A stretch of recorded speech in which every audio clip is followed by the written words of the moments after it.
नमस्कार दोस्तों। भारत के बारे में मैं प्रदीप कुमार आप सबका स्वागत करता हूं। दोस्तों, बिहार में नगर निगम के चुनाव हो रहे हैं और साथ में नगर परिषद के भी। तो बहुत ही महत्वपूर्ण हो जाता है कि हम लोग जिस परिस्थितियों में जीने को मजबूर हैं कि कैसे साफ़ सुथरा हमारा जो चुनाव हो, साफ़ सुथरा हो और उसमें एक ईमानदार और अच्छे नियत वाले उम्मीदवार, योग्य उम्मीदवार कैसे चुन कर आएँ, ये बहुत ज़रूरी हो जाता है।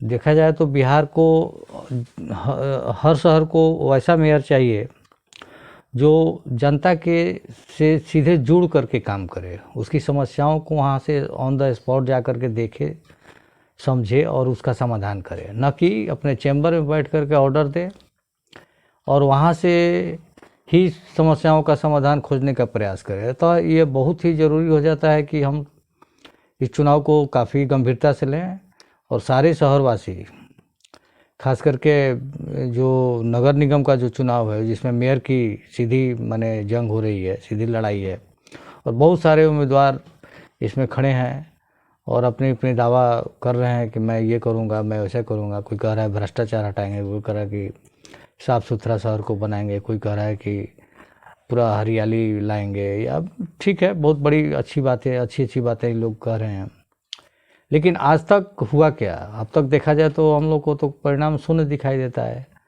अब पहले जैसा स्थिति नहीं है, फंड भी काफ़ी आता है, अरबों रुपया का फंड आता है एक एक शहर में। तो पैसा बनाया जाता है, भ्रष्टाचार की भेंट चढ़ जाती है और लोगों को मिलता कुछ नहीं है।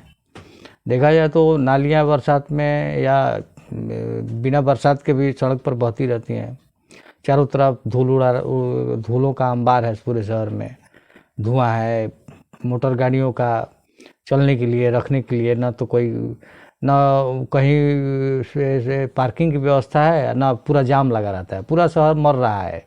एक प्रकार से पूरा शहर में आप जब फंसते हैं जाम में तो आपकी मानसिक स्थिति काफ़ी यातना से ग्रस्त हो जाती है और उसमें आप अपना आपा खोने लगते हैं और कई बार तो हिंसा भी हो जाती है।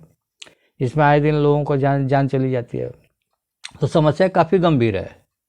रोड, नाली, रास्ता तो है ही, साथ में आपका जो भी इंफ्रास्ट्रक्चर है शहर का, स्कूल, कॉलेज या फिर जो भी अस्पताल का जो शासन प्रशासन है, ये सब भी काफ़ी लूंज पूंज स्थिति में बना हुआ है।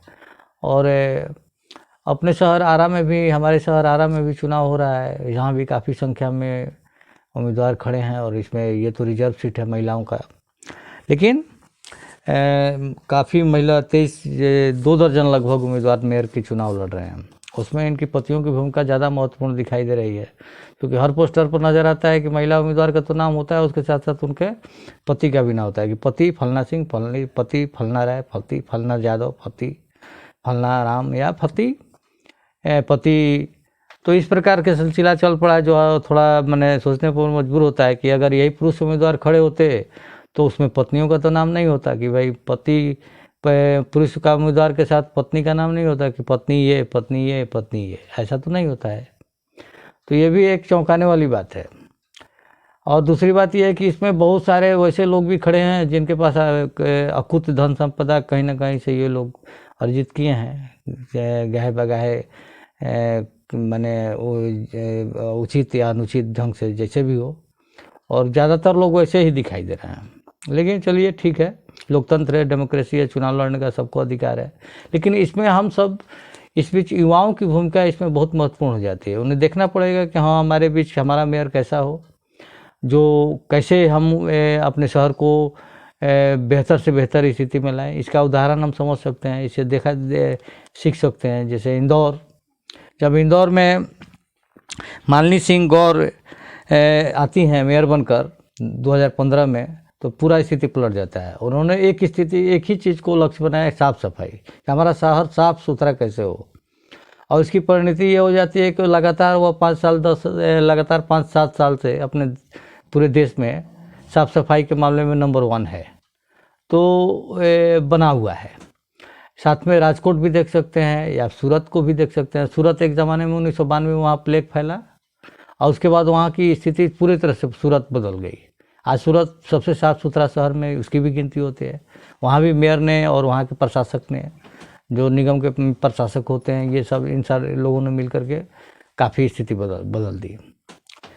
तो स्थिति हम लोग हर शहर की ऐसी बन सकती है, लेकिन उसके लिए हम सबको अपना मेयर एक साफ़ सुथरा और ईमानदार, खास करके जो कर्मठ हो और लोगों से जुड़े, आम आदमी के बीच जाकर देखे उनकी समस्या क्या है, कैसे उसका समाधान होगा, और जब वहाँ पर ऑन द स्पॉट वह कार्रवाई करेगा, वहाँ पर उपस्थित होगा, तो निश्चित है कि सारे जो कर्मचारी होंगे वे भी उसमें काम से अपना नहीं भाग पाएंगे और काम उनको करना पड़ेगा। और वे फिर भी उनको भी इसमें मज़ा आने लगता है जब एक उनको ईमानदार आदमी दिखाई देता है कि नहीं चलो कोई प्रयास कर रहा है, तो वे काम में अपना जुट जाते हैं। और वैसे प्रशासक भी हो जाते हैं, प्रशासक भी फिर वैसे ही आपको काम करना शुरू कर देते हैं। तो ये स्थितियाँ बन सकती हैं।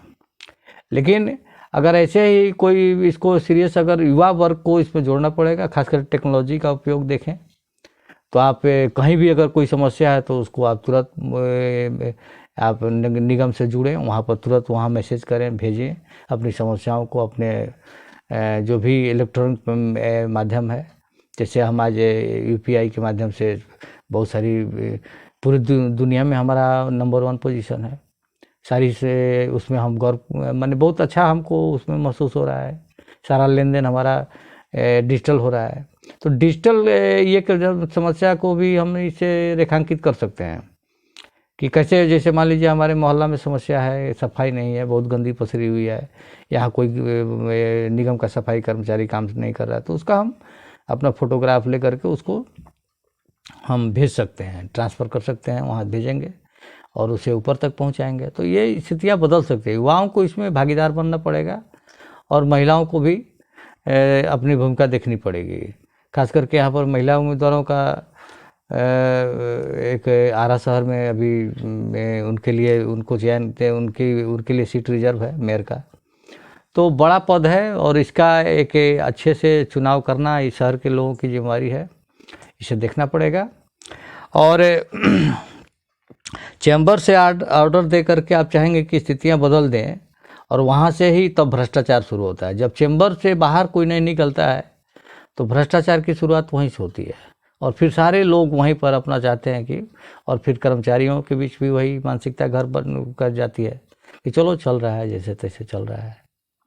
तो स्थितियाँ बदल सकती हैं। इसके लिए हम सबको अपने साफ सफाई के प्रति बहुत जागरूक होना पड़ेगा, वरना अच्छा एक चीज़ और यहाँ पर आप कह सकते हैं कि जो भी हमारे प्रशासक हैं, जो भी हमारे ज़िला में अधिकारी होते हैं, उनकी भूमिका भी जनप्रतिनिधि के साथ बड़ी ज़रूरी हो जाती है। वे कब अच्छा काम करते हैं, जब जनप्रतिनिधि हमारा जागरूक रहेगा और लोगों के बीच जाएगा, उनसे बात करेगा, उनके बीच उनके मोहल्लों की स्थिति की जा कर के ऑन द स्पॉट देखेगा कि ना यहाँ पर ये समस्या है। तो आम आदमी भी जब जुड़ता है और जब सारे लोग एक साथ जुड़ते हैं तो काम आसान हो जाती है।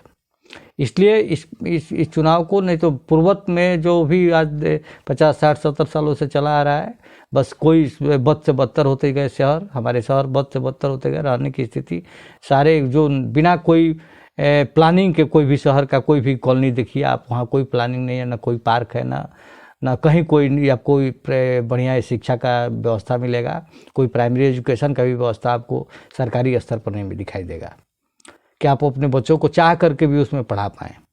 वैसे व्यवस्था तो शिक्षा की दयनीय ही है। लेकिन पब्लिक स्कूल में लूट चल रहा है, वहाँ पर भी किसी का कोई शासन प्रशासन काम नहीं करता है, वहाँ पर भी किसी का कोई देख रेख काम नहीं करता है, वहाँ तो लूट मची हुई है। वहाँ भी शिक्षा नहीं है, केवल बच्चे खूब बढ़िया से तैयार होकर जाते हैं, गार्जियन को संतुष्टि होता है कि चलो बस से जा रहा है, आ रहा है, और वहाँ एक थोड़ा दिखावा है। अब बाकी आपको हर विषय का हर बच्चा ट्यूशन पढ़ते हुए पाया जाएगा। तो स्थितियाँ काफ़ी जटिल है।